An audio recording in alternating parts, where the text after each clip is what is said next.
Hello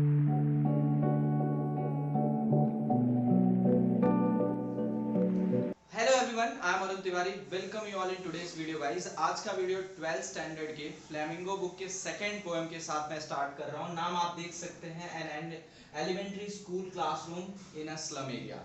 well, as the name of the poem suggest, काफी कुछ आपको क्लियर हो जाएगा पोएम के नेम से।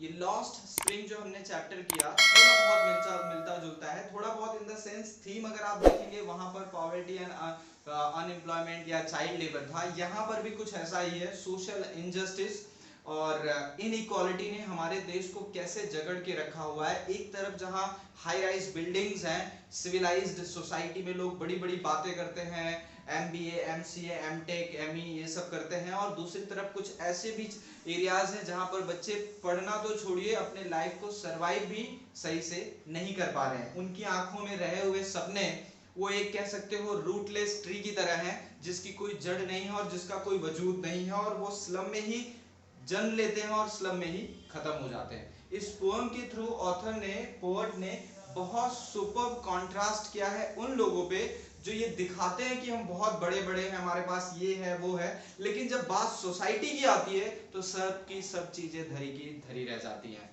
स्टीफन स्पेंडर इसके पोएट हैं, और पोएम में बहुत सारी चीजें आपको सीखने को मिलेगी और बहुत कुछ रियलिटी आपको बताई जाएगी। ये ऐसी पोएम नहीं है जहां पे इमिटेशंस एंड इल्यूजन्स पोएट बताए, ये एकदम रियल पोएम है। रियल सीन को इन्होंने यहाँ पर एक पोएम में उतारा हुआ है। सो हेलो दोस्तों, मेरा नाम है अरुण तिवारी। मैं स्वागत करता हूँ आप सभी का फिर से मेरे चैनल पे।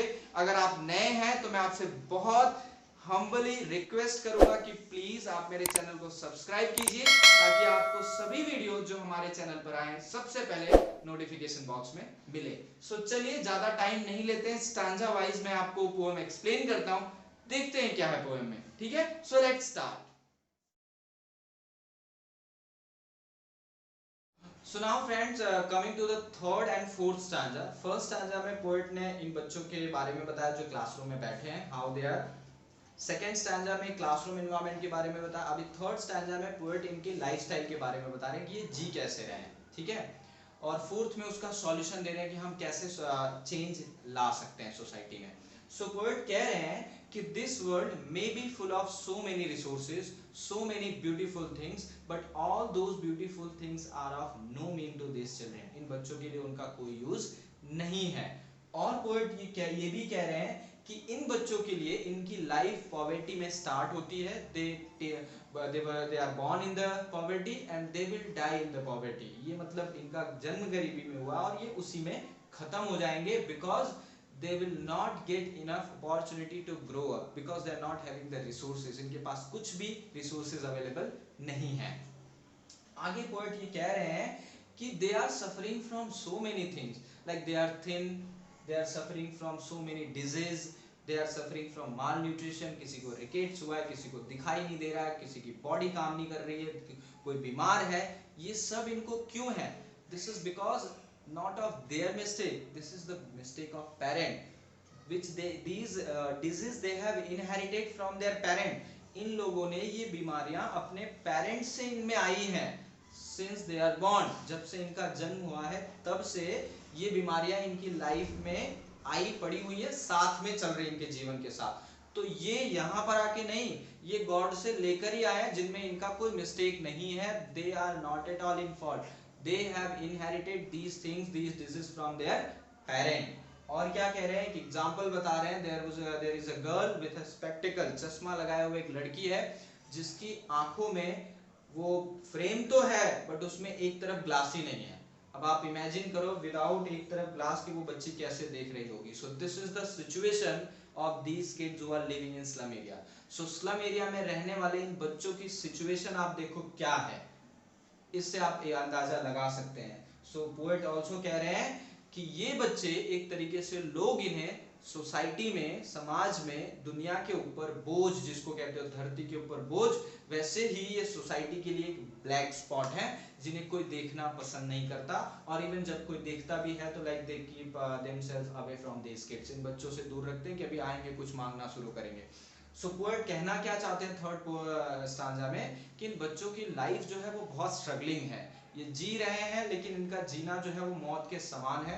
लाइफ में दुनिया में इतनी सारी चीजें हो रही हैं, अच्छी चीजें हैं, बट इनके किसी काम की नहीं है। ठीक है, अब पोएट फोर्थ स्टैंजा में सॉल्यूशन दे रहे हैं। सॉल्यूशन देते हुए यहाँ पर एक बहुत अच्छी बात कही है पोएट ने, समझने की कोशिश करना जरा इस पोएट के मींस पोएम के एंड में मैं आपको बताऊंगा।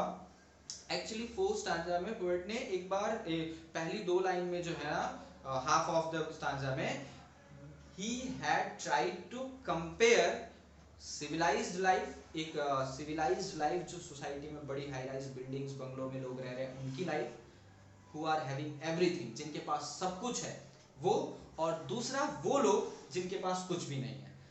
देयर इज नो कोऑर्डिनेशन, कहीं पर कोऑर्डिनेशन ही नहीं बन रहा है कि these two society people are from the same city same country, एक ही शहर के, एक ही देश के, एक ही शहर के, एक ही सिटी के, एक ही डिस्ट्रिक्ट में आपको ये दो वेरिएशन देखने को मिल रहे हैं। So that shows the unequal distribution of resources, unequal distribution of national income, unequal distribution of money, जिसका खामियाजा इन लोगों को भुगतना पड़ रहा है। एक तरफ लोग इतने सिविलाइज्ड, सब कुछ उनके पास ब्रांडेड है, और एक तरफ वो जिनके पास पहनने के लिए कपड़े भी नहीं है। ठीक है, सो पोएट क्या कह रहे हैं कि there is no combination of this civilized society, civilized world with this slum area boys and girls, इनके साथ। इफ अब क्या कह रहे हैं, यहां पर पूरा कंक्लूजन आ रहा है इस चैप्टर का कि इतना सब कुछ जो मैंने बताया इन सब का सॉल्यूशन सिर्फ लास्ट की 3 से 4 लाइन में पोएट ने दिया।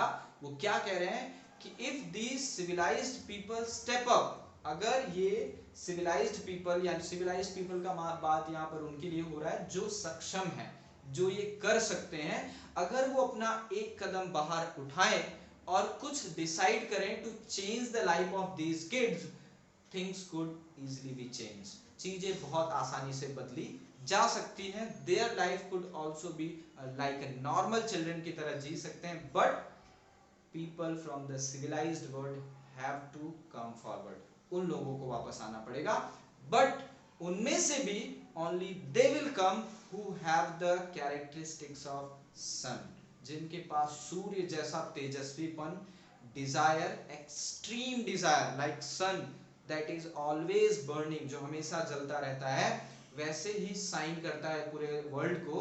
Similarly the people those who have extreme desire to do something, जिनके अंदर ये इच्छा है कि वो कुछ करें, कुछ करके दिखाएं, सोसाइटी को चेंज करें with confidence, full of resources, you can and the next thing full of extreme desire to change the world, only they can bring change in this world, only they can bring change in the life of these slum area boys and girls. So elementary school एक symbol की तरह use हुआ है उन बच्चों के बारे में जो स्लम में रह रहे हैं, किस तरीके से वो अपनी लाइफ बिता रहे हैं, और कैसे उनकी life as compare to civilized world different है, ये इस पोएम में बहुत अच्छे से बताया गया है। सो मुझे उम्मीद है आपको ये पोएम बहुत क्लियरली समझ में आ गया होगा। नहीं समझ में आया, इंस्टाग्राम आईडी आप उस पर मुझे मैसेज करें, फेसबुक पे भी मैसेज कर सकते हैं, अदरवाइज आपके पास व्हाट्सएप नंबर यहाँ पर आएगा, आप उस पर भी मैसेज करके आसानी से अपने क्वेश्चंस पूछ सकते हैं। मैं कोशिश करूंगा आपके सारे क्वेश्चंस को सॉल्व कर सकूं। ओके, मिलते हैं नेक्स्ट वीडियो में, तब तक के लिए अपना ध्यान रखिए, आसपास साफ सफाई रखिए, दोस्तों में मित्रता बनाए रखिए, और क्या कर सकते हैं, कुछ कर सकते हैं तो घरों में बने रहिए, अननेसेसरी बाहर ना जाइए। Bye bye, take care.